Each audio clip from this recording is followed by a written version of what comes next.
খেলা চলছে বিশ্বজুড়ে। ফুটবল ক্রিকেট ছাড়াও খেলার রয়েছে এক দীর্ঘ ফর্দ। শুধু ফলাফল নয়, গত, আজ এবং আগামীর খেলাকে প্রেস বক্স থেকে আমরা দেখতে চাই ভিন্ন চোখে। সেই দেখাটাই দেখতে পাবেন এখন মাঠে। সঙ্গে আছে আমি নোমান আব্দুল্লাহ। শুরুতে এক নজরে দেখে নেব ক্রীড়াঙ্গনের গুরুত্বপূর্ণ খবরাখবর।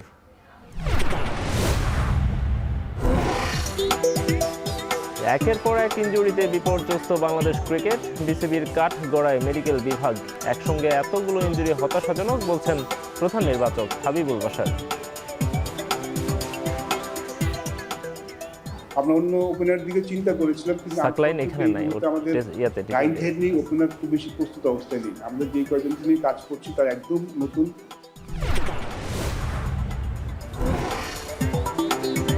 অস্ট্রেলিয়ার বিপক্ষে প্রথম টেস্টের জন্য 15 সদস্যের দল ঘোষণা করেছে বাংলাদেশ। প্রথমবার দলে ডাক পেয়েছেন পেসার মুশফিক হাসান। দীর্ঘদিন পর টেস্ট দলে ফিরেছেন সৌম্য সরকার, জাকের আলী ও তাসকিন আহমেদ। বাদ পড়েছেন তাহিদ হৃদয় ও রবিউল হক।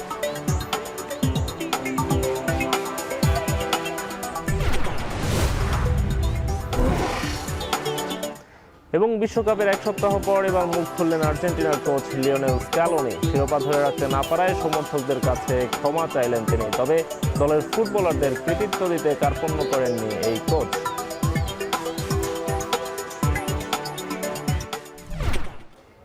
দর্শক, দেখছিলাম ক্রীড়াঙ্গনের আজকের দিনের গুরুত্বপূর্ণ খবরাখবরগুলো। বাংলাদেশ ক্রিকেট দল প্রস্তুতি নিচ্ছে অস্ট্রেলিয়ার বিপক্ষে টেস্ট সিরিজের। সেই সিরিজ নিয়ে আমরা কথা বলবো। আমাদের সঙ্গে আছেন বাংলাদেশ জাতীয় দলের সাবেক ক্রিকেটার ইশতিয়াক আহমেদ। ইশতিয়াক ভাই, স্বাগত জানাচ্ছি। ধন্যবাদ। ইশতিয়াক ভাই, আমরা যেটি বলছিলাম যে বাংলাদেশ অনেক বছর পরে, আমরা যদি একেবারে হিসেব করে বলি 23 বছর পর বাংলাদেশ অস্ট্রেলিয়ায় সফর করার, সিরিজ খেলার সুযোগ পাচ্ছে এবং টেস্ট খেলার সুযোগ পাচ্ছে। মাইটি অস্ট্রেলিয়া ক্রিকেটের এলিট টিম বাংলাদেশের আগে সিরিজ খেলেছে, কিন্তু বাংলাদেশকে তারা ইনভাইট করতে সবসময় একটু কৃপণতা দেখায় আর কি। সো বাংলাদেশ সেখানে খেলার সুযোগ পাচ্ছে এমন একটা সময়ে যখন আবার বাংলাদেশ দলটা একটু হযবরল অবস্থায় আছে ইনজুরি সহ নানা রকম ঝামেলার কারণে, এবং বাংলাদেশ রিসেন্টলি জিম্বাবুয়ের কাছে খুব বাজেভাবে হেরে এসেছে। সব কিছু মিলিয়ে এই সিরিজটা বাংলাদেশের জন্য আসলে কেমন হতে যাচ্ছে? ধন্যবাদ। না, ওয়েলকাম ট্যুর হবে 23 বছর পরে। সেটাও ফুল স্ট্রেংথ অস্ট্রেলিয়ান সাইডের সাথে খেলছে। সেটাও মেইন ভেনিউসগুলোতে না, ডারউইন এন্ড মেকায় প্রবাবলি, যেটা is not the main venue. But Australian tour is an Australian tour, এবং বাংলাদেশের জন্য এটা খুবই গুরুত্বপূর্ণ একটা সিরিজ। এই জন্য যে এই প্রথমবারের মতো, আই মিন অনেক অনেক প্লেয়ারের জন্য this will probably B the first time অস্ট্রেলিয়াতে, বা ইভেন আমাদের যে সো কল পঞ্চ পাণ্ডবেরও কিন্তু কারো এরকম অভিজ্ঞতা ছিল না। ওখানে টেস্ট খেলার সুযোগ কারোই হয়নি ছাড়া, হয়তো বর্তমান সময়ে যারা আছেন এদের কারো টেস্ট খেলার সুযোগ হয়নি। বাট নিউজিল্যান্ডে তারা খেলেছে, নেবারিং কান্ট্রি। নিউজিল্যান্ডে গিয়ে টেস্ট জিতেছে। নিউজিল্যান্ডে ইন্ডিভিজুয়াল পারফরমেন্স যদি আমরা বলি, আমার মনে হয় যে মানে বিশ্বের যে কটা দেশে গিয়ে খেলেছে Bangladesh, New Zealand is perhaps is the only country যেখানে ইন্ডিভিজুয়াল পারফরমেন্সেস, অনেকে সাধারণ ইন্ডিভিজুয়াল, তারই পার্শ্ববর্তী দেশ Australia. So it will not be too different. বরং New Zealand is a venue, New Zealand is a country which is a very difficult country to go and perform, because ওখানকার কন্ডিশনসগুলো ওখানকার প্লেয়ারদের অনুকূলে থাকে। সি জি, কোল্ড, উইন্ডি, ওয়েট, বাউন্সি সব face করতে হয়েছে Bangladeshi player, এবং তারা হেরেছে, বাট তারা গিয়ে টেস্ট ম্যাচও জিতেছে। জি, but this Australian tour will, বরং মনে করি যে টেস্ট খেলে অভিজ্ঞ হয়েছে বাংলাদেশের।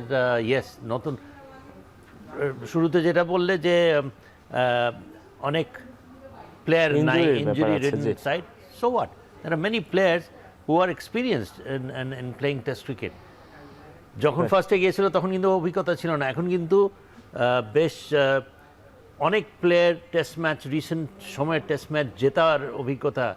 ওয়েস্ট ইন্ডিজে গিয়ে জিতেছে, পাকিস্তানে জিতেছে, বাংলাদেশে পাকিস্তানকে হারিয়েছে, শ্রীলঙ্কাতে জিতেছে, নিউজিল্যান্ডে জিতেছে। See, so the first tour when you played in Australia you had no experience, but now you are not only experienced, you have experience of winning test matches abroad. So আমরা ওইভাবে, মানে এটা কাইন্ড অফ গা বাঁচানোর মতো একটা statement না, আমরা হাবুডুবু খাচ্ছি, প্লেয়ার নাই, সেটা আমরা বলছি, ক্রিকেটাররা নিশ্চয়ই সেটা ভাবছে না। I'm sure not. I mean, যদি সিলেক্টার্স কিংবা ম্যানেজমেন্ট থেকেও যদি বলে যে we are on the back foot, কিংবা ওই ধরনের যদি কোনো একটা ধারণা দেওয়ার চেষ্টা করে যে হ্যাঁ আমাদের নাহিদ রানা নাই, লিটন নাই, শরীফুল নাই, সো হোয়াট, আমরা এত বছরদের establish cricket team, this should not matter to us, this is part and parcel of international cricket. Right. You know, but আমাদের জিনিসটা যেটা হচ্ছে, ইয়েস, আমাদের main strength has been bowling. Nahid Rana আসার আগেও আমাদের main strength was bowling. Right. Yes, Shoriful মানে on and off আমাদের খেলেছে, পেস একটা লম্বা সময় ধরে বেশ ভালো ভালো ছন্দে করছে। ছিল। এবং এখনো যারা আছে, যেমন Khaled Ahmed, not very talked about player, কিন্তু খালেদ আহমদেরও কিন্তু টেস্ট ক্রিকেটে খেলেছে, ইজ সো টু টেস্টে তিনি সে regular player, test specialist fast bowler. জি। And then you have Hasan Mahmud, full of promise, সেও কিন্তু ভালো খেলেছে। অ্যান্ড দেন তাসকিন আহমদ তো রয়েছেই। জি, সো experience। মোটামুটি আমাদের fast bowling, yes, Nahid Rana থাকলে একটা ইম্প্যাক্ট থাকতো। জি। অ্যান্ড আমাদেরকে ভালো লাগতো যে একটা ফাস্ট বোলার গিয়ে অস্ট্রেলিয়ান উইকেটে গিয়ে, এবং অস্ট্রেলিয়ান উইকেটে মনে হয় নাহিদ রানার মতো বোলাররা বেশি ইফেক্টিভ এখন হতেন। We don't know what kind of wicket it is. নিশ্চয়ই অস্ট্রেলিয়া যখন খেলতে যাচ্ছে, কিছুটা পেস বোলিং বান্ধব উইকেট হবেই, জি। এবং এখানে Nahid Rana would have been very exciting, no doubt. কিন্তু ভুলে গেলে হবে না যে এক নাহিদ রানা গিয়ে অস্ট্রেলিয়াতে গিয়ে যে খুব একটা কিছু সেন্সেশন ক্রিয়েট করে ফেলবে, একাই, হ্যাঁ। সেটাও না। আচ্ছা। আমাদের যারা বোলাররা আছে, they have been bowling in the right areas, ভালো গুরুদের অধীনে তারা একটা পর্যায়ে এসছে, এটা অস্বীকার করার কোনো উপায় নেই। Let us see what they do in Australia. But আমার মনে হয় কনসার্নটা হচ্ছে লিটন দাসের মতো একটা প্লেয়ার না থাকা, একটা Exactly. Class player.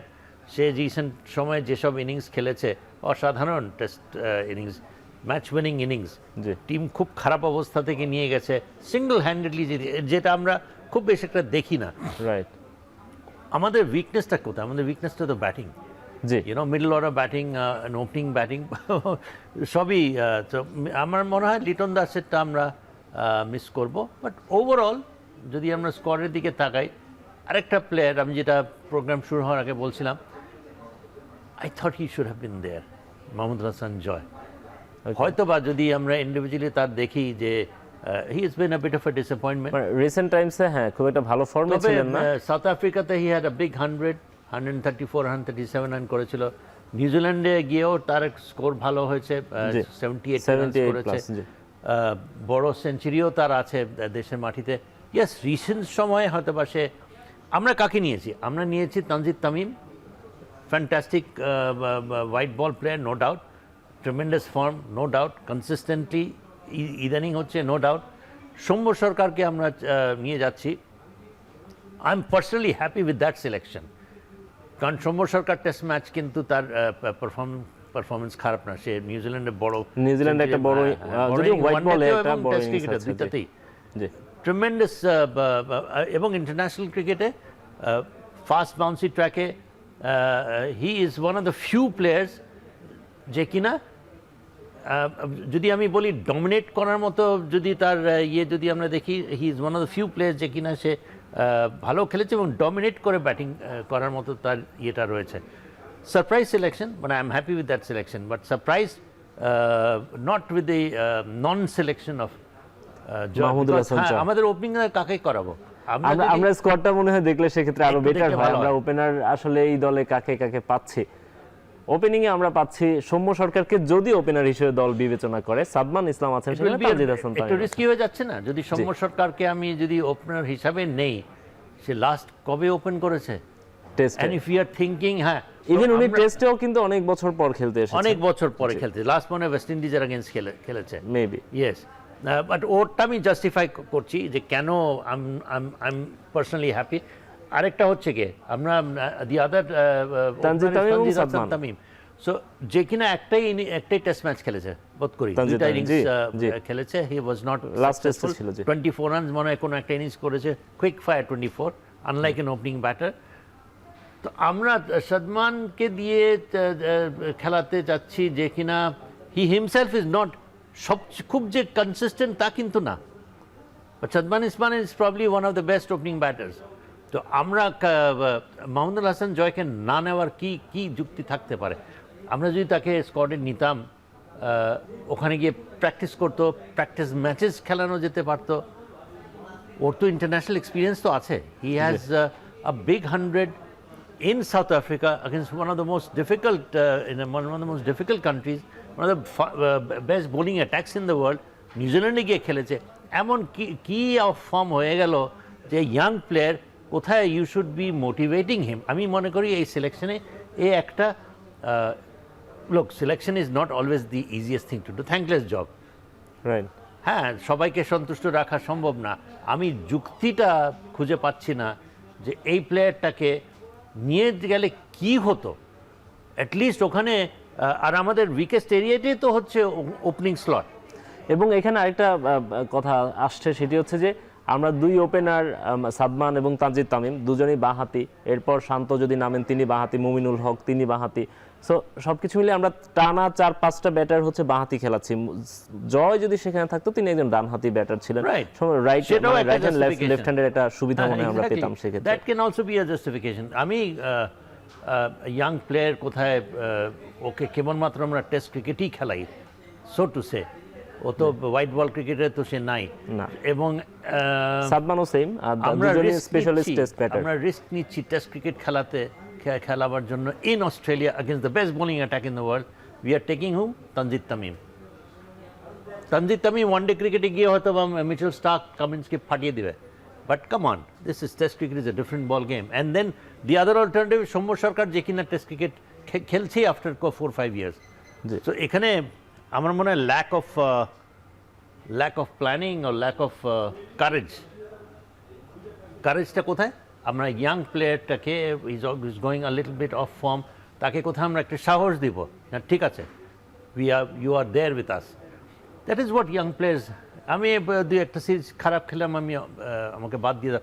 যদি ইনজুরির সমস্যা থাকে দ্যাট ইজ, আমি কিন্তু সেটা জানি না যে তার কোনো ইনজুরির সমস্যা। আমাদের কাছে জয়ের ইনজুরির ব্যাপারে কোনো তথ্য নেই। হ্যাঁ, আমার কাছেও নাই। সেই জন্য আমার কাছে এটা খুব একটা বোধগম্য হচ্ছে না যে ইয়াং প্লেয়ার যে কিনা ইন্টারন্যাশনাল ক্রিকেটে who doesn't struggle. Say recent সময় হয়তো রান করে নেই, বাট কে বিদেশে গিয়ে বড় ইনিংস খেলার সেঞ্চুরি করার অভিজ্ঞতা রয়েছে? Show me one. এবং আমি যদি ভুল না করে থাকি, জয়ের একটা মানে যে ইনিংসটা আছে 70+ ইনিংস নিউজিল্যান্ডের, সেখানে তিনি 200+ বল খেলেছিলেন টেস্টে, যেটা খুব গুরুত্বপূর্ণ ব্যাপার যে আপনি কতক্ষণ ক্রিজে টিকে থাকতে পারছেন, সেটা খুব গুরুত্বপূর্ণ। একটা হচ্ছে যে আমার কাছে মনে হয় যদি আমরা স্ট্রেংথ উইকনেসেস যদি প্রত্যেকটা, he is weak outside the off stump, ও গেলে যদি ঠিক রাইট এরিয়াতে যদি ওকে বোলিং করে, slip is always there for Mahmudul Hasan Joy. No wastage of slip fielder. এইটাই একমাত্র। তো এটা তো অনেক ব্যাটসম্যানদেরই এই সমস্যা থাকে। বাট এই সমস্যা থাকলে সেই সমস্যা কিভাবে কাটিয়ে ওঠা যায় সেটা কি অস্ট্রেলিয়াতে ওকে যদি নেওয়া যেত, টিমে যদি থাকতো, he would have gone and practice match খেলতো। ওয়ার্স্ট সিনারিও কি হতো যদি একটা উইন্ডো ওপেন থাকতো? কারণ Noman, I tell you, opening batter is not going to give you more than 50 runs as an opening batter. আমরা দেখিনি, let us hope they do. আমরা তো চাইবো 100-150 রান ওর যেন করে, অবশ্যই। কিন্তু আমরা তো সেটা দেখি নাই, সো আমরা একটা বড়, আমার মনে হয় একটা বড় ঝুঁকি হচ্ছে একটা স্পেশালিস্ট ওপেনিং ব্যাটার। এখানে আরেকটা অপশন সম্ভবত আছে অমিত হাসানকে নিয়ে। আমি জানি না তাকে আমরা ডোমেস্টিকে ওপেনিংয়ে বা টপ অর্ডারে দেখেছি, জাতীয় দলে তাকে আসলে কোন পজিশনে বিবেচনা করছে আমরা জানি না। যদি সেক্ষেত্রে তাকে নিয়েও সম্ভবত একটা প্ল্যান থাকতে পারে ওপেনিং স্লটে, তাই মনে হচ্ছে, এবং সেটাও শুনতে পাচ্ছি। But at the cost of what? At the cost of taking a big risk. আমি যদি একটা অফ ফর্ম প্লেয়ারকে নিয়ে যাই, ওখানে গিয়ে আমরা ট্রাই করাই, প্র্যাকটিস করাতাম, নেক্সট প্র্যাকটিস করতো, প্র্যাকটিস ম্যাচও একটা প্র্যাকটিস ম্যাচ আমাদের সেখানে খেলবে, কিন্তু আমরা কি করছি? রিস্কটা তো আমরা বাড়াচ্ছি না এখানে, বরং আমরা রিস্ক কমাচ্ছি যদি আমরা ওকে নিয়ে যেতাম। Because he is a player, experience player, right handed batsman as you said, এবং বড় স্কোর করা একটা প্লেয়ার। ওই প্ল্যানের ইয়াং প্লেয়ার, ব্রিলিয়েন্ট ফিল্ডার। আমরা এখানে আমরা চান্স নিচ্ছি 2-3 জন যাদের অভিজ্ঞতা as an opening batter test ক্রিকেটে একেবারেই নাই। So this is, I think, এটা একটু ঝুঁকিপূর্ণ হয়ে গেল, রাইট? আমরা প্রধান নির্বাচক আজকে গণমাধ্যমের মুখোমুখি হয়েছিলেন, তিনি কি ব্যাখ্যা দিয়েছেন আমরা একটু সেটি শুনতে চাই। সে তানজিদ তামিম এবং সাদমানকে ওপেন করে, তারপরে কিন্তু আমরা 4 জন পরপর লেফট হ্যান্ডি ব্যাটসম্যান হয়ে যাচ্ছে। এটা আসলে আইডিয়াল না। ডেফিনেটলি এই চিন্তা ভাবনা থেকে জয় আমাদের one of the right handy opener, যিনি এই কম্বিনেশনটার জন্য কাজে লাগে। বাট সো ফার জয়কে নিয়ে আসলে জয়ের পারফরমেন্স এবং দেওয়া হিজ ব্যাটিং আমরা একটু চিন্তিত, বাট হি স্টিল আমাদের প্ল্যানে খুব ভালো মানছে, বিকজ আমাদের একটা রাইট হ্যান্ড ওপেনার দরকার, নাহলে একবারে অনেকগুলি হয়ে যাচ্ছে। তো যেহেতু জয় এত ভালো ফর্মে নেই, হিজ ব্যাটিং লুকস একটু ভলনারেবল মনে হচ্ছে, তো আমরা চিন্তা করেছি জয়কে আসলে আমাদের ফিরিয়ে আনা দরকার। এখানে গেলে হয়তো তার খেলার সুযোগটা একটু কম থাকবে, টিম ম্যানেজমেন্ট হয়তো অন্য কমিশন যেতে পারে। সেই ক্ষেত্রে যেটা আছে যে আমাদের যেই সফরটা আমাদের মাথায় অনেক বেশি কাজ করছে, যে এ দলের সফর আছে, which is very good. South Africa is a very strong side, তো সেখানে আমরা জয়কে নিয়ে যাচ্ছি। আমরা যখনই কোনো প্লেয়ার সিলেক্ট করি, মানে যখন ধরেন যে কোনো player, not only Nahid Rana আছে, এখানে আমাদের তাসকিন আছে, আমাদের শরীফুল আছে, মুস্তাফিজ আছে, কিংবা তহিদ হৃদয়ের কিন্তু একটা টেনিস খেলবে একটা সমস্যা আছে, যেদিন তিনি অনেকদিন ধরে খেলছেন। তো আমাদের কাছে একটা অ্যাসেসমেন্ট আমরা চাই, একটা ইউনিট চাই, মেডিকেল ডিপার্টমেন্ট এবং কনসার্ন যারা ম্যানেজমেন্ট আছেন, যারা ওয়ার্কলোড ম্যানেজমেন্ট করে থাকেন, প্লেয়ারদের ইঞ্জুরি নিয়ে কাজ করেন, তাদের সাথে একটা আমরা রিপোর্ট নিই যে who is available, who is not. Nahid রানাকে কিন্তু আমরা সবসময় খুব মানে যে ওয়ার্কলোড ম্যানেজমেন্টে বলে, এখন তো ওয়ার্কলোড ম্যানেজমেন্টে কিন্তু মুখে হয় না, এখন আপনি জানেন এটা জিপিএস ট্র্যাকার থাকে, সো দে ট্র্যাক এভরিথিং, সবাই ট্র্যাক করে, এবং যখন ট্র্যাক করা হয়ে থাকে কে কোন ম্যাচটা খেলবে, কে কয়টা ম্যাচ খেলবে, কোন সিরিজে কোনটা খেলতে পারবে, এভাবে কিন্তু সবারটা করে, not only Nahid Rana, say about Taskin বলেন, যাদের ফার্স্টগুলো আছে সবগুলি ফলো করা। সো ইশতিয়াক ভাই, আপনি যে প্রশ্নটা তুলেছেন সেই প্রশ্নটারই উত্তর দিলেন প্রধান নির্বাচক। তিনি বলছেন যে জয় অফ ফর্মে থাকার কারণেই তারা তাকে এই সিরিজটা থেকে ড্রপ করেছেন, বাট এইচপি এবং ইমার্জিংয়ের যে প্ল্যানিংগুলো আছে, সাউথ আফ্রিকাতে আজকে গেল ইমার্জিং টিম, এইচপি টিম যাচ্ছে অস্ট্রেলিয়ায় কয়েকদিন পরেই, সেই টিমগুলোর সঙ্গে তারা জয়কে ক্যারি করছেন। বাট স্টিল আপনি বলছেন যে বেটার হতো যদি অস্ট্রেলিয়ায় খেলতে পারতো। আমার আরও কিছু কনসার্ন আছে ইশতিয়াক ভাই, সেটি হচ্ছে যে বাংলাদেশের মিডল অর্ডারটা আসলে কেমন হতে পারে, যেটি শুরুতেই আপনি বলছেন লিটন দাস না থাকাতে একটা বড় সমস্যায় পড়বে বাংলাদেশ দল। এছাড়াও বাংলাদেশের বোলিং অ্যাটাক নিয়েও কিছু কনসার্নের ব্যাপার আছে। সব কিছু নিয়ে আমরা আলোচনা করবো ইশতিয়াক ভাই, তার আগে ছোট্ট একটা বিরতি নিব। এখন মাঠে নিচ্ছে একটা বিরতি, ফিরছি একটু পরেই। আমি ভরসা রাখি হিরন স্মার্ট ওয়াটার পিউরিফায়ারে।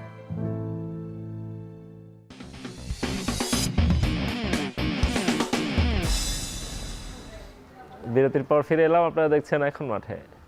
অস্ট্রেলিয়ার বিপক্ষে টেস্ট সিরিজের প্রস্তুতি নিয়ে কথা বলছিলাম। আমাদের সঙ্গে আছেন জাতীয় দলের সাবেক ক্রিকেটার ইশতিয়াক আহমেদ। ইশতিয়াক ভাই, আমরা যেখানে শেষ করেছিলাম বলছিলাম যে বাংলাদেশের মিডল অর্ডার ক্রাইসিস নিয়ে কথা বলতে চাই।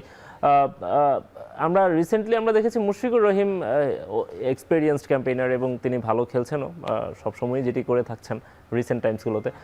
মমিনুল হকের উপরও আমরা ডিপেন্ড করতে পারি, বাট লিটন দাস রিসেন্টলি খুব অনেকগুলো উইনিং নক খেলেছেন, বা দলের ক্রাইসিস মোমেন্টে যেভাবে দলের হাল ধরেছেন, সেখান থেকে তিনি ইনজুরির কারণে ছিটকে গেছেন। তার পরিবর্তে সেখানে আমরা দেখছি জাকের আলী অনেককে। জাস্টিফাইড কিনা আসলে এই সিলেকশনটা? মন্দের ভালো বলবো আমি। আর জাকির আলী নিজেকে নিজের পারফরমেন্স জিম্বাবুয়ে এর এগেনস্টে ভালো খেলেছে, but let us not forget West Indies এসে অসাধারণ, in all formats he played fantastic cricket. তারও ইন্টারন্যাশনাল এসেতে he started with a bang. খুব ভালো সম্ভাবনা নিয়ে এসেছিলেন, কিন্তু মাঝপথে কিন্তু তিনি অফ ফর্মে চলে গেছেন এবং সবগুলো ফর্মেট থেকে কিন্তু ছিটকে গেছেন। আমার মনে হয় খুব নিষ্ঠুরভাবে তাকে বাদ দেওয়া হয়েছে, আমি নিষ্ঠুর বলবো। আমরা একটা প্লেয়ারকে যাচাই করি কিভাবে, যেমন ওকে আনা হয়েছে, যেভাবে তাকে ড্রপ দেওয়া হয়েছে, ভাবছিলাম যে জাকির আলী বুঝি অনেক দিনকার জন্য খুদা হাফিজ। No, he has fought back, I think he has that fighting abilities in him. ওকে করা হয়েছে নিশ্চয়ই, সিলেক্টর করে দেখেছে যে না, ইন্টারন্যাশনাল ক্রিকেটে অ্যাডভার্স সিচুয়েশন মোকাবেলা করার মতো পারফরমেন্স তো রয়েছে। আমরা ওকে কখন ভালো খেলতে দেখেছি?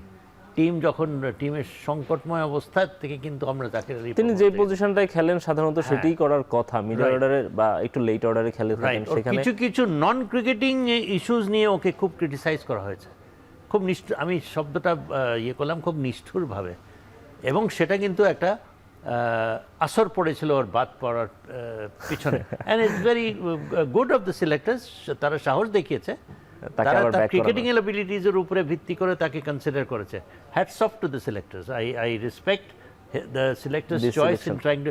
আমি আশা করি সে ভালো খেলবে এখানে। এবং তার ইশরাক ভাই, মধ্যে সেই আপনার কাছে গুণাবলীগুলো কি আছে। আপনার কাছে কি মনে হয় জাকির আলীর কিছু লিমিটেশনস আছে কিনা, মানে বিশেষ করে শর্ট সিলেকশনের Yeah. ক্ষেত্রে তার কিছু লিমিটেশনস তো আছে নিশ্চয়ই, ইন্টারন্যাশনাল ক্রিকেটে এই লিমিটেশন নিয়ে আসলে খেলার সুযোগ আছে কিনা? ওয়েল, এই লিমিটেশন নিয়ে কিন্তু পারফর্ম তো করেছে, এবং এই লিমিটেশনস এক্সপোজ হলে you work on it, let us give him time. নিশ্চয়ই কিছুটা ওয়ার্ক করেছে, পারফর্ম করেছে, অনেক কিছু চিন্তাভাবনা করি তাকে আনা হয়েছে, এবং সেটাই আমি রেসপেক্ট করি যে তার ক্রিকেটিং কিছু অ্যাবিলিটিস, যেটা আমি বললাম যে তার কিছু ফাইটিং অ্যাবিলিটিস আছে। অ্যাডভার্স সিচুয়েশনে গিয়ে সে he doesn't throw away his wicket. ইয়ার লিমিটেশনস তো অনেক ব্যাটসম্যানেরই আছে। আমাদের ওপেনিং ব্যাটার্সদেরকে দিয়ে যে অফ স্টাম্প বল যদি আমরা করাই, 4 out of Slip-এ catch 6 নিশ্চিত। times there is a possibility of going the slip. তো এটা ওয়ার্ল্ডের অনেক ব্যাটসম্যানদেরই হয়। সো আমার মনে হয় না যে তার টেকনিক্যাল ফ্লজ এমনই যে তাকে কনসিডার না করার মতো। ফার্স্ট জিনিসটা দেখতে হবে যে আমি ইন্টারন্যাশনাল ক্রিকেটে খেলে আমি আমার টেম্পারমেন্টটা কি, am I a gutsy player? I think he is a gutsy player. But international ক্রিকেটে কি আসলে ফ্লজ নিয়ে আসার সুযোগ আছে কিনা, মানে আমি যেটা বলতে চাচ্ছি যে মানে ইন্টারন্যাশনাল ক্রিকেটে আসার আগেই তো সব নিজের লিমিটেশনসগুলো ওভারকাম করে, নিজের ফ্লজগুলো ওভারকাম করেই আসা উচিত, মানে প্রসেসটা তো এটা হওয়া উচিত নাকি? মানে ইন্টারন্যাশনাল ক্রিকেটে এসে শেখার সুযোগ আছে কিনা আসলে? ও ফ্লজের মধ্যে আমি যারা আরও বেটার, যারা কোচ, যারা টিম ম্যানেজমেন্ট, নিশ্চয়ই তারা আরও বেটার বুঝবে। যতটুকু আমি তার খেলা দেখে আমার সীমিত জ্ঞানে যেটা বলে, yes maybe he is pre decided on side player. Right. কেমন ওর অফ সাইডে এরকম। এখন আমি যদি রান পাই, আমি তো ওইটা খেলতে গিয়ে তো আমি খুব পরের দিকে একটু অফ ফর্ম ছিল, বাট নট নেসেসারিলি তার ওই উইকনেসের কারণেই সব কয়বার সে আউট হচ্ছে। নো, আউট হওয়ার সে হচ্ছে, বাট রান কোথায় কোথায় করেছে, কোন বোলিংয়ের এগেনস্টে করেছে, কী ধরনের ফাস্ট বোলিং, হস্টাইল এবং daring, literally dancing down the wicket, ওই 90 মাইলস পার আওয়ার বোলারদেরকে স্ট্রেট ওভার দিয়ে, মানে আউটরেজেস শটস খেলেছে সে। আমরা দেখেছি টেস্ট ক্রিকেটেও সে এরকম, সে খারাপ অবস্থায় সে হাল ধরে টিমকে ইয়ে করার চেষ্টা করছে। So this is rare in our cricketers. আমার মনে হয় যে তার সিলেকশনের পিছনে নিশ্চয়ই এগুলা বিবেচনা করেই তাকে নেওয়া হয়েছে। কেবলমাত্র একটা জিম্বাবুয়ে এর এগেনস্ট একটা ইনিংসের উপরে ভিত্তি করে নিশ্চয়ই তাকে নেওয়া হয়নি। অবশ্যই। আরেকটা সিলেকশন আমার কাছে একটু সারপ্রাইজিং মনে হয়েছে, সিলেকশন না, মানে সিলেকশন থেকে বাদ দেয়া, মানে আরেকজনকে বাদ দেয়া আমার কাছে তাওহিদ হৃদয়কে। আমি জানি না কেন তাকে টেস্টে আনা হলো, কারণ হোয়াইট বল ক্রিকেটে তিনি চমৎকার খেলছিলেন, ভালো ফর্মে ছিলেন, এবং তাকে লং টার্মে হয়তো সেখানেই বিবেচনা করা ছিল। লাইক তানজিদ হাসান তামিমও আমি বলবো, হোয়াইট বল ক্রিকেটে ভালো খেলছেন, ভালো ফর্মে আছেন, তাদেরকে কেন রেড বল ক্রিকেটে বিবেচনা করা হচ্ছে? তানজিদ তামিমকে একটা ম্যাচ পরে আবার এই সিরিজেও সুযোগ দেওয়া হয়েছে, বাট তাওহিদ হৃদয়কে বাদ দেওয়া হলো। তিনিও একটা ম্যাচ খেলার সুযোগ পেয়েছেন। সো তাওহিদ হৃদয়কে কেন পিক করা হলো, কেন বাদ দেওয়া হলো? গুড কোয়েশ্চেন, এবং এই কোয়েশ্চেনটা হওয়া উচিত এই টাইপের প্লেয়ারের ব্যাপারে। ট্রিমেন্ডাসলি ট্যালেন্টেড প্লেয়ার, বাংলাদেশের নাম্বার 1 যদি হোয়াইট বল ক্রিকেটার যদি বলি, ব্যাটার যদি বলি, একদম গুলাবে না। সো তার মধ্যে সে to perform at the international level, তার টেকনিক অনেক কিছু বিবেচনা করে তাকে ওকে লেট আস সি। আমি মনে হয় বলছিলাম before the programme the another player যাকে ট্রাই করা উচিত তাওহিদ হৃদয়, এবং সেটা সিলেক্টর আছে। তার মানে সে সিলেক্টর দ্য রেডারে আছে for test cricket. Towhid Hridoy himself also must understand that white ball cricket is not the ultimate. If he wants to be a cricketer known in international cricket, তাকে নিজেকে টেস্ট ক্রিকেটার হিসাবে প্রতিষ্ঠিত করতেই হবে, otherwise his tenure will be limited. এখন ওকে নেয়নি because middle order কার জায়গায় খেলাবে, আমি নিয়ে গেলাম একটা, জাস্ট নেওয়ার খাতিরে নিয়ে গেলাম। তার থেকে ভালো, আমি আবারও বলি, এই সুযোগ নিয়ে বলি যে যাতে করে কোনো একটা সময় যদি আসে before the Australian series starts, Mahmud Hasan Joy আমি মনে করি যে ইজ ওয়ান প্লেয়ার যাকে তুমি টেস্ট ক্রিকেটের জন্যই তৈরি করছো, তাকে তুমি সময় মতো, হাবিবুল বাশার বললো যে আমাদের মাইন্ডে আছে, আমরা পরবর্তীতে, this is the time, and this is the time যেখানে তোমাকে সাহস দেখাও, you have to back him up. কথায় আছে না, when the going gets tough, the tough gets going, হতে পারে, যে মাহমুদুল হাসান জয় এই সুযোগে সে একটা কনফিডেন্স পাবে, হি will be grateful to the selectors, he will want to go and perform, এবং সে কনফিডেন্স পাবে যে না আমার উপরে ভরসাটা রাখছে, তারা ভরসাটা রাখলো না, এটাই আমার আফসোসটা এটাই। রাইট, আমরা একটু বোলিং অ্যাটাকটা নিয়ে কথা বলতে চাই। অনলি স্পিনার হিসেবে আছেন দলে তাইজুল ইসলাম, মেহেদী হাসান মিরাজ এবং আছেন আমরা নাইম হাসানকে দেখেছিলাম, তবে নাইম হাসানকে এই সিরিজটা রাখা হয়নি। এই যে টেস্ট স্পেশালিস্ট ব্যাটার বোলারদের নিয়ে যখন কথা হচ্ছে সেখানে জয়ের কথা যেমন আসে, সাদমানের কথা আসে, ঠিক একইভাবে আমরা নাইম হাসানকেও দেখি অন্য ফরম্যাটগুলোতে কিন্তু তাকে সেভাবে বিবেচনা করা হয় না। টেস্ট ক্রিকেটে কি তিনি আসলে আরেকটু সুযোগ পেতে পারেন কি না? আমার মনে হয় যে একটা হচ্ছে যে মেহেদী হাসান মিরাজকে সরিয়ে তাকে আসতে হবে for an off spinner, unless যদি একটা খুব উইকেটটা পায় যে spin friendly wicket, tall off spinner, জি, হয়তো এই উইকেটে একটু টার্ন উইথ বাউন্স যদি পায়, he will be a very effective bowler. জি, ভালো খেলেছে সোফার, ইন্টারন্যাশনাল যাই খেলেছে, একেবারে খারাপ খেলে নেই, সো একেবারে খুব বেশি অযৌক্তিক না, ব্যাটিংও একেবারে মন্দ করে না, খুব একটা অযৌক্তিক না, তাকে young player who is amongst the best, হয়তো বা মনে করেছে যে যেগুলো আছে বর্তমানে অ্যাভেলেবল এর মধ্যে he is perhaps the best of spinner. তো স্পিন সাইডটা যেমন he could be another option যদি স্পিন বান্ধব উইকেট যদি হয়, যদি, so that is one risk you are taking. অস্ট্রেলিয়ার কন্ডিশন চিন্তা করে তাকে নেওয়া হয়, অস্ট্রেলিয়ান কন্ডিশন চিন্তা করে নেওয়া যায়, এবং you need at least another backup as a spinner. Right, একটু পেস অ্যাটাকটা নিয়ে শুনতে চাই ইশতিয়াক ভাই। আমরা শুরুতেই বলছিলাম নাহিদ রানা যেহেতু নেই, শরীফুল যেহেতু নেই এবং মুস্তাফিজ অনেক বছর ধরে টেস্ট ক্রিকেট খেলে থাকেন না, তাসকিন লঙ্কান প্রিমিয়ার লিগ বাদ দিয়ে এই সিরিজের প্রিপারেশন নিচ্ছেন, যেহেতু তিনি বুঝতে পারছেন এই সময়টা আসলে যেহেতু পেসার বেশ কিছু রেগুলার স্টার্টার নাই দলে, এবং সেখানে আমরা সারপ্রাইজিংলি দেখছি ইবাদতকে, আমরা যতটুকু জেনেছিলাম তিনি অনুরোধ করেছিলেন এই সিরিজটায় তাকে না রাখতে, বাট টেস্ট ক্রিকেটের রেগুলার প্লেয়ার ছিলেন একটা সার্টেন টাইমস, তারপর ইনজুরিতে অনেকদিন তিনি বাইরেও ছিলেন দলের।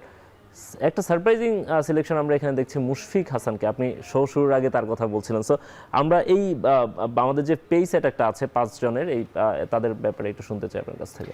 আমি মুশফিক হাসানের ব্যাপারটাই একটু বলি, বিকজ ইবাদত প্রয়োজন, নিউজিল্যান্ডে ভালো খেলেছে, মানে বাইরের কন্ডিশনসে একটা টেস্টেড বোলার, সে was amongst the fastest bowler ইঞ্জুরির আগ পর্যন্ত, এখনও 135 এই রেঞ্জে বোলিং করে, which is good enough. Taskin আমাদের বলার তো কোনো কিছু নাই, Hasan Mahmud regular Hasan Mahmud is also very young promising bowler, international exposure ইদানিং হচ্ছে, সে খেলে বেড়াচ্ছে, কাউন্টি খেলে এসেছে, টেস্ট ক্রিকেটেও সে that he is there for test cricket also. Mushfiq হাসানের ব্যাপারে আমি happy that young fast bowler, যে কিনা আমি মনে করি যে আগামীতে ফাস্ট বোলিং যে আমাদের যে ব্যাটারি অফ ফাস্ট বোলার্স আছে, রিপ্লেস করার মতো যদি পোটেনশিয়াল কেউ থেকে থাকে Mushfiq Hasan is there. But এই অস্ট্রেলিয়ান সিরিজের জন্য আমাদের আছে তাসকিন, খালেদ আহমদের কথাটা বলি নেই, আনাদার এক্সপিরিয়েন্স প্লেয়ার টেস্ট ক্রিকেটে, সে আমি মনে করি থাকবেই, আমার মনে হয় Khaled Ahmed, Taskin, and then you have Hasan Mahmud, আর আরেকজন হচ্ছে ইবাদত এবং মুশফিক, 4 জন। 5 জন আমাদের টোটাল এই স্কোয়াডে 5 জন পেসার আছে, 4 জন যারা এই খেলবেই বলে আমি মনে করি। মুশফিক হাসানকে র ইয়াং ফাস্ট বোলার অস্ট্রেলিয়ান সিরিজে, যেখানে যদি আনফিটকে যদি হয়েই যায়, দেন আমরা তো 3টা বোলারের বেশি তো খেলাচ্ছি না, মনে হচ্ছে আপাতত মনে হচ্ছে। এইখানেই যে আমি তখন বলছিলাম যে সৌম্য সরকারের ব্যাপারে আমি কিছুটা একটা জাস্টিফাই করলেও করতে পারি ওকে নেওয়ার ব্যাপারে। You can use him as a 4th kind of মানে মিডিয়াম পেসার হিসেবে তাকে ইউজ করা যায়, অ্যাজ আ ব্যাকআপ, যে 5th বোলার আর 6th বোলার টেস্ট ক্রিকেটেও তো সেটা লাগে। তো সেক্ষেত্রে আমি মনে করি যে মুশফিক হাসানের জায়গায় যদি মাহমুদুল হাসান জয়কে এখনও এটা নট নেসেসারি যে আমার কিছু মুশফিকের ব্যাপারে কোনো আছে, ইয়াং প্লেয়ার নিচ্ছে, আই এম হ্যাপি, এরকম এক্সপোজার দেওয়া উচিত। বাট এই সিরিজের জন্য টিম কম্বিনেশনের কারণে এবং কি কন্ডিশনে গিয়ে খেলবো, কাদের এগেনস্টে খেলবো, আমার ফুল একটা কমপ্লিট সাইড আমার কেন জানি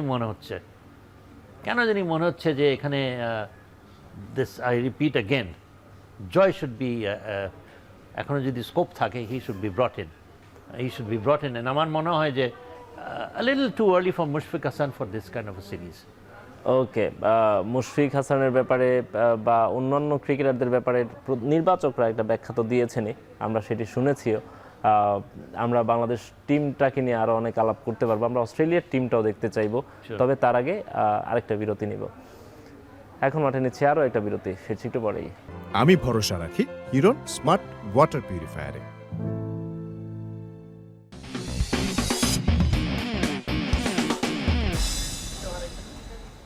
বিরতির পর ফিরে এলাম, দেখছেন এখন মাঠে। দর্শক, কথা বলছি বাংলাদেশ অস্ট্রেলিয়া টেস্ট সিরিজ নিয়ে। আমাদের সঙ্গে আছেন বাংলাদেশ জাতীয় দলের সাবেক ক্রিকেটার ইশতিয়াক আহমেদ। ইশতিয়াক ভাই, আমরা বলছিলাম বাংলাদেশ দল নিয়ে আমরা আলোচনা করছি, আমরা অস্ট্রেলিয়া দলটা নিয়ে একটু আলাপ শুনতে চাই। অস্ট্রেলিয়ার নিজেদের মাটিতে খেলা, যদিও যে দুইটা ভেন্যুতে খেলা হচ্ছে, এই দুইটা ভেন্যুতে স্বয়ং অস্ট্রেলিয়ানরাও আসলে সেভাবে খেলে অভ্যস্ত না। তারা পার্থে বা এনসিজিতে বা সিডনিতে তারা যেখানে খেলে থাকে, যেখানে খেলা হচ্ছে ডারউইন এবং ম্যাকাইতে, সেখানে তারাও খেলে থাকে না। সবশেষ বাংলাদেশ 2003 সালে যেখানে খেলেছিল সেই একই ভেন্যুতে আবার খেলতে যাচ্ছে। যাই হোক, অস্ট্রেলিয়ার একাদশ স্কোয়াডটা আমরা একটু দেখতে পারি, দেখে দেন আমরা আলোচনা করতে পারি। তাদের বেস্ট পসিবল টিমটাই তারা এই সময়টায় যারা যারা অ্যাভেলেবল ছিলেন, যারা যারা ফর্মে আছেন, তাদের সবাইকে তারা সেখানে রেখেছেন। প্যাট কামিন্স, বোলেন Carey, Cameron Green, Josh Hazlewood, Travis Head, Josh Inglis, Marnus Labuschagne, Nathan Lyon, Steve Smith, Mitchell Starc, Jake Weatherald এবং বু ওয়েবস্টার। মোটামুটি এই সময়টায় তাদের যতজন পারফর্মার আছেন সবাইকেই তারা এই সিরিজে রেখেছেন। সো বাংলাদেশের জন্য আসলে চ্যালেঞ্জটা আরও বেড়ে গেল কিনা? না, বাংলাদেশের জন্য চ্যালেঞ্জ বলতে Bangladesh will have to challenge themselves to go and perform. এটা কী দল হয়েছে এটার জন্য বাংলাদেশের জন্য বাড়তি কোনো চ্যালেঞ্জ বলে আমি মনে করি না, বাট তারা চ্যালেঞ্জ হিসাবে নিত বরং বাংলাদেশকে। এবং আনফর্চুনেটলি নাহিদ রানা নাই, তারা ইয়ে করে থাকতো, মানে উড হ্যাভ ওয়েলকামড।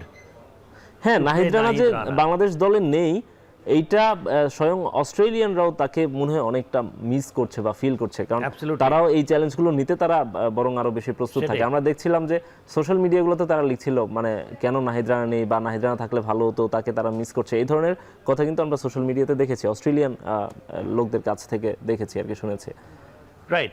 তো এবং সামনে যে অ্যাশেজ সিরিজ আছে সেটার জন্য কিন্তু তাদের একটা প্রস্তুতি।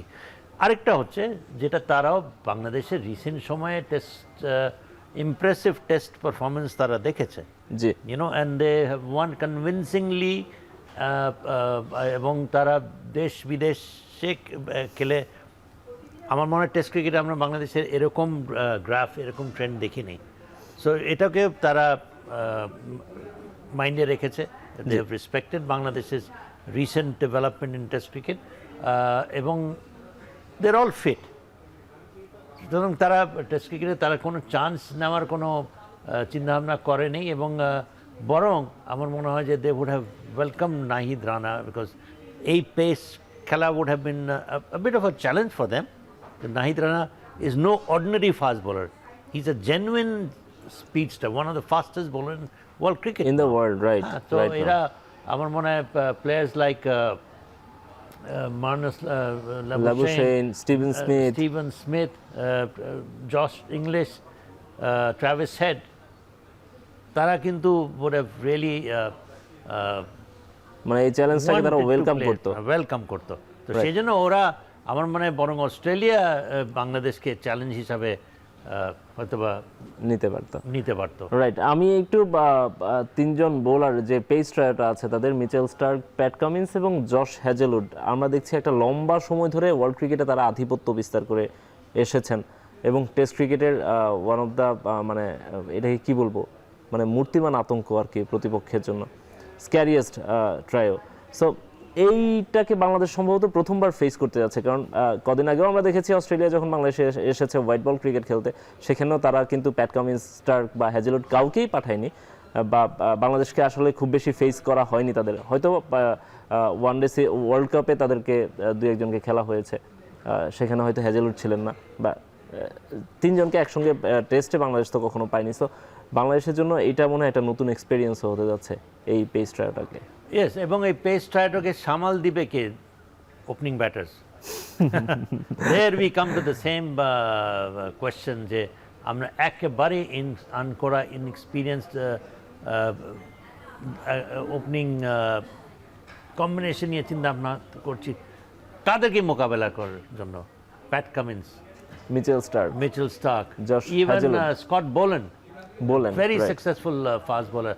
Josh Hazelwood, as you rightly said, one of the scariest fast bowling battery of fast bowlers যারা খেলছে অনেক বছর ধরে, যারা ইন্টারন্যাশনাল ক্রিকেটে home and away they have excel, তাদের এগেনস্টে আমরা পাঠাচ্ছি নাই, চয়েসও নাই অ্যাকচুয়ালি। কি আমাদের ওই লেভেলের সে Tamim Iqbal was perhaps the only player of that calibre যে কিনা কাউন্টার করবে এবং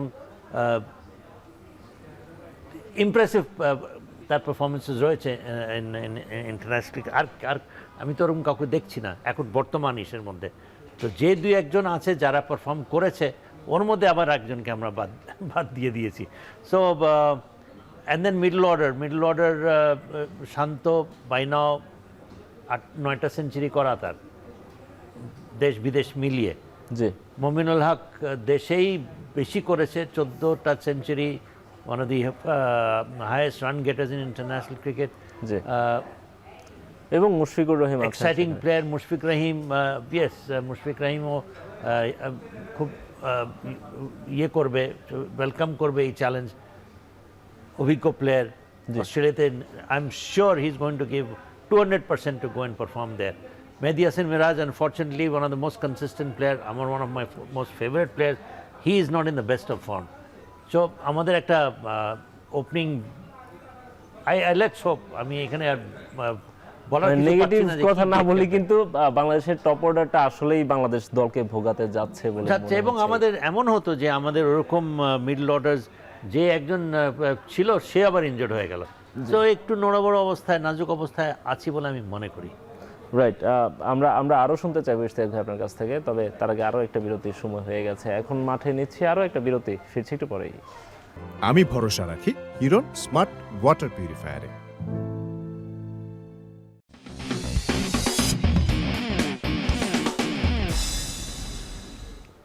বিরতির পর ফিরে এলাম আরও একবার। আপনারা দেখছেন এখন মাঠে। ইশতিয়াক ভাই, আমরা বলছিলাম যে বাংলাদেশ দলটা নিয়ে তো আমরা আলাপ করছি, অস্ট্রেলিয়ার দলটা নিয়ে আলাপ করছি। মাঠে যারা পারফর্ম করবেন অবশ্যই সবার নজর তাদের দিকে থাকবে, বাট তাদেরকে যারা রেডি করছেন তাদের দিকে তাকানোরও সম্ভবত সময় বা সুযোগ আছে। আমরা বাংলাদেশের এখন যে কোচিং প্যানেলটা দেখছি সেই কোচিং প্যানেলটা নিয়ে একটু কথা বলতে চাই। সেখানে হেড কোচ হিসেবে আছেন ফিল সিমন্স, কিন্তু বাকি যারা আছেন সবাই দেশীয় কোচ। আমরা ব্যাটিং কোচ মোহাম্মদ আশরাফুলের কথা বলতে পারি, বোলিং কোচ তালহা জুবাইরের কথা বলতে পারি, ইভেন আমাদের যে ফিল্ডিং কোচ আছেন সেখানেও আশিক মজুমদার আছেন। তিনি আইপিএল বা বিভিন্ন জায়গায় কাজ করেছেন, তার সেই এক্সপিরিয়েন্স আছে। বাট যে কোচিং প্যানেলটা, এই কোচিং প্যানেলটা আসলে মানে আমাদের মানে টিমের মতোই একটু আনকোরা কিনা আসলে? আমার মনে হয় যে another, thank you for that question, valuable question, interesting question. আমাদেরকে হোম গ্রোন কোচেসদেরকে অপরচুনিটি দিতে হবে, এক্সপোজার্স দিতে হবে। তার আগ পর্যন্ত তো তারা একটু আনকোরাই হবে। তার এখন যদি আমরা সুযোগ দিয়ে কন্টিনিউ না করি, মাঝ পথে এসে কথার কথা বললাম, আশরাফুলের কথা শুনছিলাম যে হয়তো তাকে দিয়ে কন্টিনিউ করবে না, খুব দুঃখ পেতাম। I am happy that he is there with this তালহা জুবায়ের, আশরাফুল, এরা কিন্তু বর্তমান সাকসেস যদি আমরা দেখি, এদের কিন্তু একটা ওদের প্রেজেন্সে হয়েছে। আমি বলছি না ওরা এসেই ইমপ্রুভমেন্টটা শুরু করেছে, এই ইমপ্রুভমেন্টের সময় ওরা উপস্থিত ছিল। সুতরাং তাদেরকে একেবারে ইগনোর করার সুযোগ ক্রেডিট দিতেই হবে। ফেল করেছে, এখন আমি আশরাফুলকে বাদ দেওয়ার চিন্তা ভাবনা করছি, মানে ফেল করার পিছনে এজ এ আশরাফুলেরই কারণ। সো আমি কথার কথা বলছি, যদি যেন আমি হয়তো ভুল শুনে এই ধরনের একটা গুঞ্জন উঠেছিল, তবে এটা আসলে সত্যতা ছিল। আমি মনে করি যে এই সুযোগটা ফাইনালি এসছে, উই শুড রেসপেক্ট দিস এবং এটা যেন কন্টিনিউ হয়, এবং প্রয়োজন পড়লে এই কোচদেরকে আমরা বিদেশে পাঠিয়ে আরও হায়ার ট্রেনিং, আরও এক্সপিরিয়েন্স দেওয়াবার বরং চিন্তা ভাবনা করতে পারি, because they are already they have shown what it takes to be coach at this level. আমরা এক নির্ভরশীল, আমরা হয়তো বা one of the few countries in this world যে কিনা এইটা দেখাতে পারি যে আমরা আর তোমাদের বিদেশি কোচদের উপরে আমরা খুব বেশি নির্ভর করছি না এবং করব না। আমাদের কারণ রেজাল্ট কী হচ্ছে, আমি যাকেই আনি না কেন খুব কি বেশি এর থেকে চমক না, লাস্ট কয়েক মাসে কিন্তু বরং আমরা অনেক বেশি সাফল্য পেয়েছি। সেটাই তো, আমাদেরকে ভুলে গেলে হবে না যে খুব রেজাল্টের দিক দিয়ে খুব আকাশ পাতাল কিন্তু তফাৎ আগেও হয়নি, আগামীতে হবে না। এখন যেটা হচ্ছে বুঝতে পারছি যে এদের উপস্থিতিতে টিম পারফর্ম করছে, নিশ্চয়ই তাদের সাথে প্লেয়ারদের একটা ভালো ইন্টারাকশন হচ্ছে। জি, মধ্যেখানে শুনছিলাম যে মোহাম্মদ ইউসুফকে ব্যাটিং কোচ হিসাবে আনতে, যদি সেটা হয় এটা আমি I will agree with this, হোক। But batting coach, main batting coach আমার মনে হয় যে মোহাম্মদ আশরাফুল, হ্যাঁ, I am happy with that এবং আই হোপ তারা কন্টিনিউ যেন করে। রাইট।